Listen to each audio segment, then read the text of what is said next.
Hello everyone, my name is Catherine Sylvester. I've been a physical therapist for 15 years and I teach women how to use smartwatches for safer pregnancies and better health. My piece is called We Fight for Joy. When given the choice between joy and pain, most choose the former without hesitation. Except when joy is on the other side of pain, as is often the case with procreation.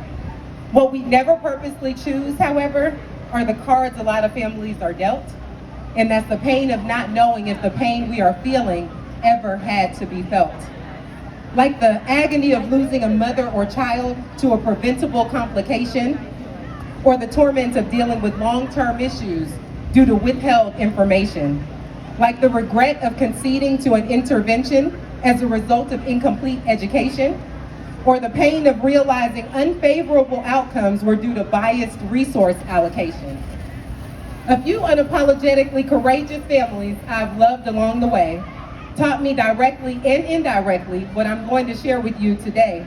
If you're a provider, partner, relative, friend, whether outspoken or coy, I challenge you to find your place in stories like these and help our moms choose joy. A mom was told she wouldn't be able to get pregnant without assistance, that one of her fallopian tubes was closed and the other was providing resistance. Her and her husband continued to try anyway. I mean, why not? It's fun. And a few months later, they conceived by doing it the way it's always been done. A mom whose water broke at 17 weeks was given the advice of pregnancy termination. With a 5% chance of survival, that mom and her husband rejected the recommendation.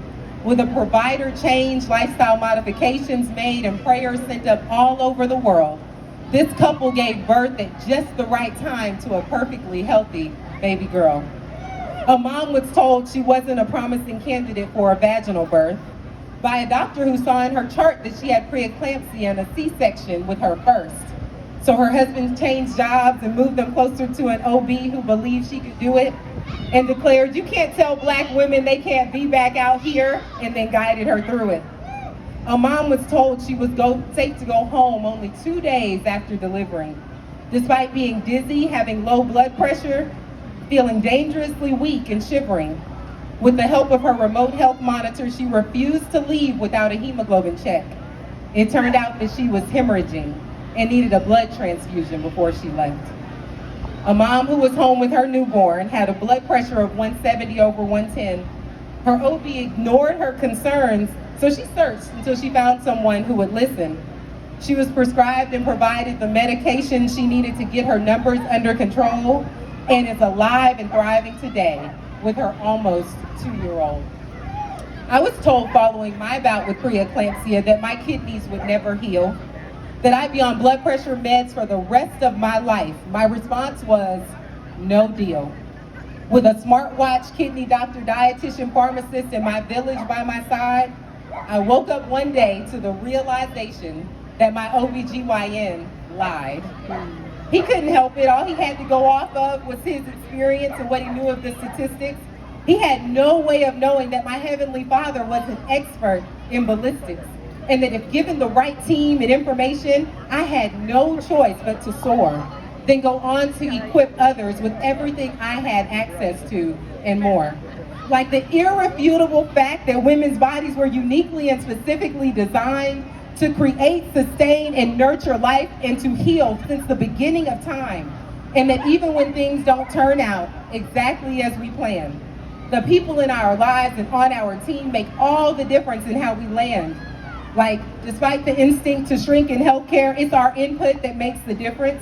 That sometimes all it takes is us standing firm in the face of resistance and surrounding ourselves with people who believe with us that we can go the distance, and who simply do not care who's intimidated by our relentless persistence and insistence on knowing that everyone around us is working for our good, fighting for our right to the sleepless nights and the joyous heights that define motherhood.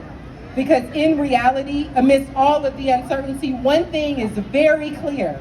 Without each and every one of our mothers, none of us would be here.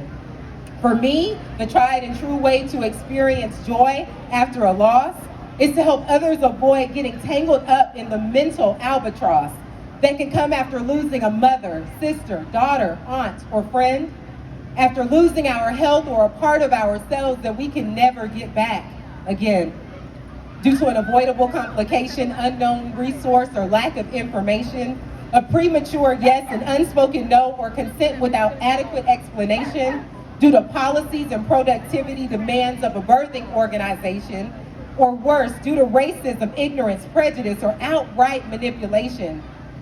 Joy after loss comes with granting at least one other person immunity from the pain we endure. It comes with knowing that despite the current climate, the lives of our future mothers and babies are secured. We, those of us with lived experiences, unparalleled commitment, and knowledge moms never knew they needed, are the keys to helping our birthing families experience limitless joy unimpeded. Thank you. Thank you, Catherine. It's amazing. Thank you.